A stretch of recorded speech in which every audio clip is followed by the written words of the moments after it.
Stable है। मैं जिनके साथ आया हूँ वो अजय कुमार शर्मा जी हैं। सबके किसी के भी क्रिटिकल इंजरी नहीं है। जिनके भी इंजरी है वो पैर में इंजरी है, below the belt he injury हुई है जिनकी भी हुई है। तो 3 एम्बुलेंस चाहिए अभी आपको। ये बताइए कि एक्सीडेंट कैसे हुआ था, किस डेप्थ पे ये लोग फंसे हुए थे और कितना टाइम लग गया इनको रेस्क्यू करने में? रेस्क्यू तो अभी भी चल ही रहा है। जैसे जैसे इनको ये अराउंड कल शाम को 7 बजे वहाँ पे स्टक हो, तब से चल ही रहा है रेस्क्यू। अभी ऑलमोस्ट ख़त्म होने वाला है। तो अभी एम्बुलेंस जैसे जैसे निकलते जा रहे हैं वो आते जा रहे हैं। तो स्टार्टिंग के 3 लोग थे, उनको हम पहले ही लेके आ गए थे। तो आप कहते तो कोई क्रिटिकल इंजरी नहीं है किसी को? हाँ, किसी को इतने जो मेजरली जो इंजरी है वो पैर में फ्रैक्चर थे, टीबिया फ्रैक्चर है। जिनको भी जो इंजरीज हैं ज़्यादातर वही इंजरीज है। बात भी हुई थी, कैसे हादसा हुआ कुछ बता रहे थे मरीज? नहीं, अभी वो तो इतना हादसे वगैरह का इतनी तो बात नहीं हुई है, पर वो तो आपको वहीं से पता लगेगा। ये बताएं कि आपने कहा कि कोई भी क्रिटिकल इंजरी नहीं है, कब तक डिस्चार्ज होने की उम्मीद है आपके साथ? अभी तो इन्हें इमरजेंसी में एडमिट करवाया।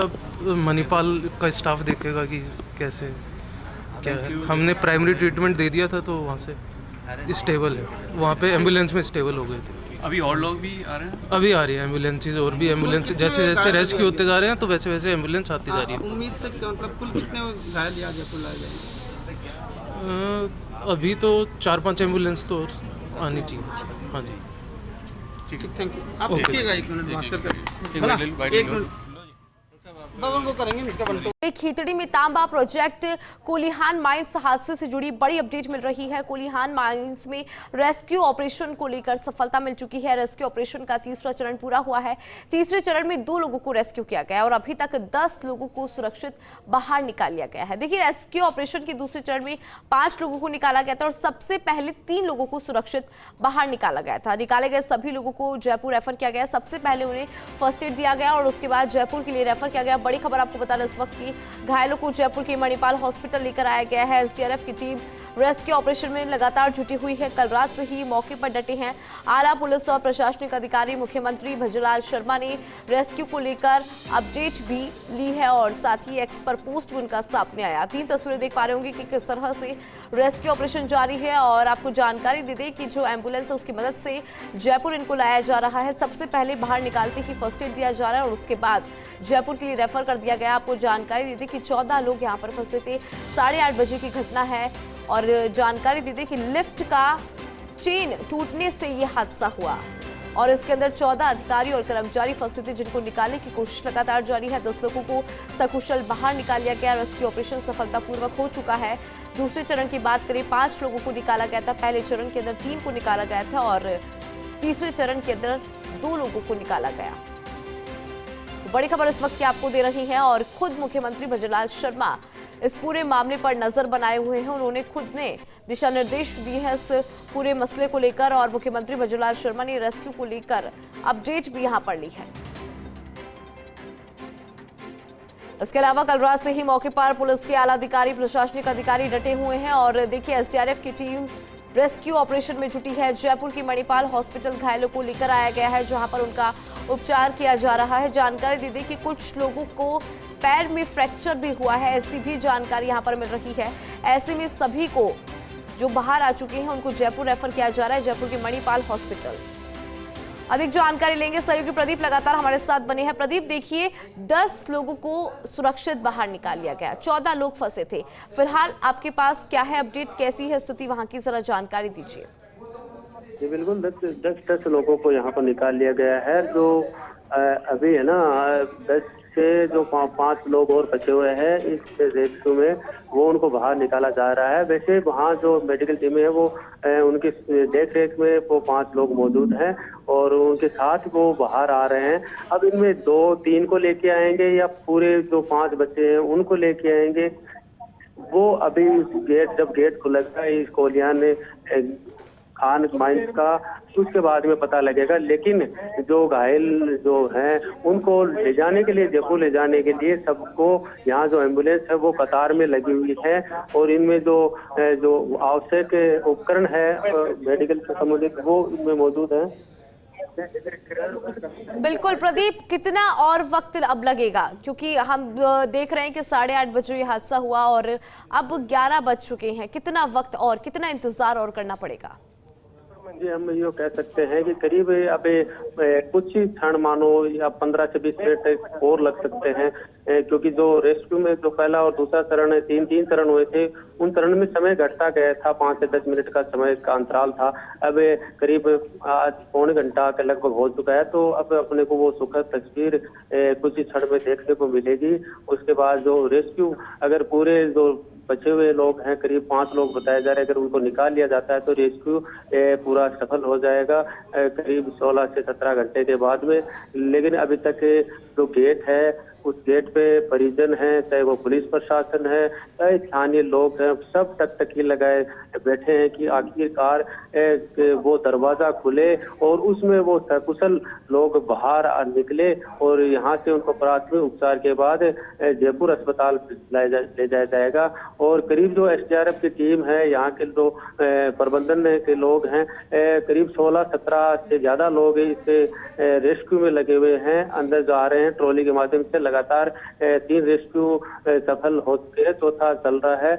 और जो नीमका थाना प्रशासन है, स्थानीय प्रशासन है, वो यहाँ का लगा हुआ है। वहीं नगर पालिका की ओर करें तो यहाँ नगर पालिका के जो कर्मचारी वो भी यहाँ पर मौके पर पहुंच चुके हैं।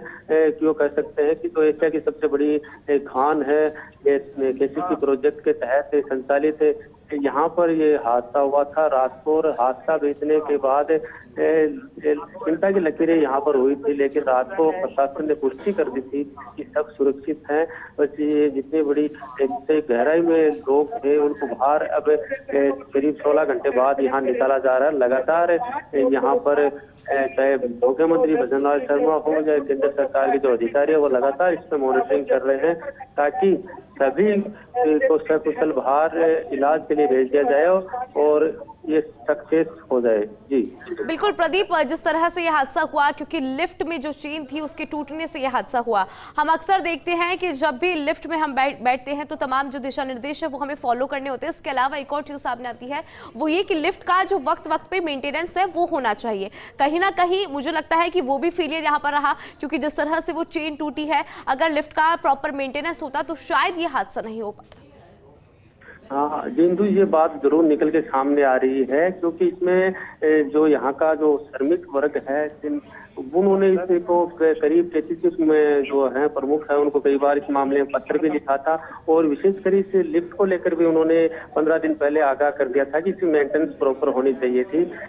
और इसी मेंटेनेंस या खान की मेंटेनेंस को चेक करने के लिए तो विजिलेंस की टीम आई थी कोलकाता वाली, वो यहाँ निरीक्षण कर रही थी। एक दिन यहाँ पूरा निरीक्षण कर लिया था, दूसरे दिन जब निकल रही थी उसी दौरान ये हादसा हुआ है। तो हम यो कह सकते हैं कि लापरवाही जरूर हुई है, चाहे वो केसीसी की ओर से हुई हो या कुछ यहाँ के जो स्थानीय अधिकारी हैं उनकी ओर से, क्योंकि जब ये रास्ता टूटा था तो ये बड़ा हादसा अगर श्रमिक वर्ग के साथ हो जाता तो ये बड़ा, जब तो कम ऊंचाई पे हुआ करीब 20-22 फुट की ऊंचाई पर, अगर इससे ज्यादा हो जाता तो यहाँ बड़ी जनहानि हो सकती थी। लेकिन अब सुखद तस्वीर है कि यहाँ सब कम चोटिल हुए हैं, उनको सबको करीब 10 लोगों को यहाँ से निकाल लिया गया है। छोटा सा क्षण बचा हुआ है, प्रशासन जैसा बता रहा है कि अब कुछ ही देर में उनको भी बाहर निकाल लिया जाएगा और इसको पूरा सफल हो जाएगा। बिल्कुल प्रदीप, लगातार जो है रेस्क्यू ऑपरेशन चल रहा है और सफलतापूर्वक ही हो, ऐसी ही उम्मीद यहाँ पर की जा रही है। प्रदीप देखिए, वहाँ पे जो लोग हैं अभी जिनका रेस्क्यू नहीं हो पाया, जो भी बचे हुए हैं उनके परिजन भी वहाँ पर मौजूद होंगे, उनसे भी आपकी बातचीत हुई होगी, उनका क्या कहना है? जी बिल्कुल, परिजनों से हमने यहाँ पर बात की थी तो उन्होंने यही बताया था कि हमारे परिवार उनका इंतजार कर रहा था यहाँ पर कि कब आएंगे वो, और जब हमारे पास सूचना आई करीब 9 बजे करीब कि भाई वो थोड़ा लेट होंगे, फंस गए हैं, उसके बाद इनको परिजनों को जरूर यहाँ पर जो केसीसी के अधिकारी है वो भी मौके पर उनको ढांढस बंधा रहे थे कि कोई ज्यादा चिंता नहीं घबराए। रात को उनसे परिजनों से बात भी करवाई थी उनके सबसे, क्योंकि वॉकी टॉकी के जरिए ये इतनी गहराई में बात होती है, क्योंकि यहाँ स्थानीय जो तंत्र है उसके जरिए यहाँ पर कंट्रोल रूम में उनसे बात करवाई थी। हाँ, चिंता की लकीरें जरूर है, क्योंकि इतना बड़ा हादसा हुआ है और ये जो परिवार है जब तक उसको अपने परिजन को जब तक सामने नहीं देख लेता तब तक ये मन व्याकुल रहता है। इसलिए जो परिजन थे करीब 10 जनों के, वो उनके साथ जयपुर अस्पताल में को भी भिजवाया गया है। करीब 5 लोग और बताए जा रहे हैं। उनके परिजन भी यहाँ पर मौके पर डटे हुए हैं, काफी मौके पर भीड़ मौजूद है। वो भी चिंतित है कि इनको देखने के लिए सब सुरक्षित हैं और हालांकि जिला प्रशासन की ओर से ये पुष्टि की जा रही है कि सभी सुरक्षित है। बिल्कुल प्रदीप, अब इंतजार यही रहेगा कि जल्द से जल्द जो बचे हुए लोग हैं उनका रेस्क्यू हो और तुरंत उन्हें जयपुर के लिए रेफर किया जाए। अगर उन बचे हुए लोगों की बात करें, उनकी कैसी स्थिति है, सुरक्षित है, उसको लेकर भी जरा जानकारी आप दीजिए, क्योंकि हमने देखा था जिन लोगों को पहले निकाला गया उनको किसी को फ्रैक्चर भी था, किसी को मामूली चोट भी थी, लेकिन जो बचे हुए लोग हैं उनकी कैसी स्थिति? लेकिन मैं आपको बता दूं कि जो रेस्क्यू में सबसे बड़े प्राथमिकता उनको दी गई थी कि जो ज्यादा घायल हैं, ज्यादा चोटिल हैं, उनको दी गई थी। तो पहले रेस्क्यू में ज्यादा गंभीर चोटें आई थी 3 जनों को, उनको सबसे पहले इसमें निकाला गया था, कैटेगरी वाइज बांटा गया था। उसके बाद दूसरे चरण में उनको जो कम घायल थे उनको निकाला गया। शायद ये हम मान के चल रहे हैं कि यहाँ जो आखिरी चरण के लोग हैं वो ज्यादा चोटिल नहीं हुए होंगे, सब पूरी तरह स्वस्थ होंगे, इसलिए उनको चौथे चरण में बाहर निकाला जा रहा है। जी बिल्कुल प्रदीप, चूंकि अब सुरक्षित वो हैं और उनको निकालने की जो कोशिश है वो लगातार यहाँ पर जारी है। लेकिन अगर पूरे मामले पर नजर डाली जाए, चूंकि प्रदीप 8:30 बजे ये हुआ, अभी तक 11:15 बज चुके हैं, 14 जिंदगियां वहां पर फंसी थी। एक जरा सी लापरवाही, मेंटेनेंस अगर होता तो शायद ये लापरवाही नहीं होती, अच्छे से सर्विस अगर वहां पे होती तो ये लापरवाही नहीं होती। गनीमत रही कि यहाँ पे जनहानि नहीं हुई। अगर कोई जनहानि हो जाती तो जो स्थानीय प्रशासन है उनको जवाब देना यहाँ पे मुश्किल पड़ जाता। हाँ बिल्कुल बिल्कुल, ये बात आप कह रहे हैं, क्योंकि अगर ये हादसा होता, क्योंकि ये बड़ी माइनिंग है, केंद्र सरकार द्वारा संचालित है और इन पर सबकी नजर रहती है, तो ऐसे में अगर ये बड़ा हादसा हो जाता, कोई कैजुअलिटी इसमें हो जाती, तो बड़ा वाकई में आप मान सकते थे कि यहाँ पर इनको जवाब देना केसीसी प्रबंधन को बड़ा मुश्किल हो जाता। लेकिन जो अधिकारी थे, जो निरीक्षण के लाए थे, अगर वही हादसे का शिकार हो जाते हैं तो वो भी एक गंभीर जांच का विषय है, क्योंकि जब इनकी जगह श्रमिक होते तो वाकई में बड़ी लापरवाही होती, सब जगह कार्रवाई होती। लेकिन अब अधिकारी अगर हुए हैं तो वाकई में केसीसी प्रबंधन द्वारा जाँच जरूर बैठाई जाएगी, पूरी तरह जाँच होगी, जो दोषी है उन पर कार्रवाई भी होगी। लेकिन अब प्रमुखता से ये है कि सबको सकुशल बाहर निकाला जाए। और एक और अपडेट मैं यहाँ पर करवा दूं कि जो स्थानीय जो लोग हैं, जो जनप्रतिनिधि हैं, जो रेस्क्यू टीम है, उन्होंने जो सफल आखिरी चरण में चल रहा है रेस्क्यू ऑपरेशन, उस टीम को, जिला प्रशासन की टीम को, इनको धन्यवाद देने के लिए यहाँ पर कुछ फूल मालाएं भी यहाँ पर लाई गई हैं, ताकि रेस्क्यू पूरा सफल होने के बाद में उन देवदूतों का सम्मान किया जा सके, उनको बधाइयाँ दिया जा सके और उनको वो आत्मबल वापस फिर से बड़ा और मजबूत किया जा सके कि आगे भी कोई अगर ऐसी आपदा आती है तो उसमें जीन जान से होकर उस रेस्क्यू को भी सफल बना सके। सिंधु बिल्कुल प्रदीप, आप हमारे साथ बने रहिएगा, पल पल की अपडेट हम आपसे लेते रहेंगे और दर्शकों को जानकारी देते रहेंगे।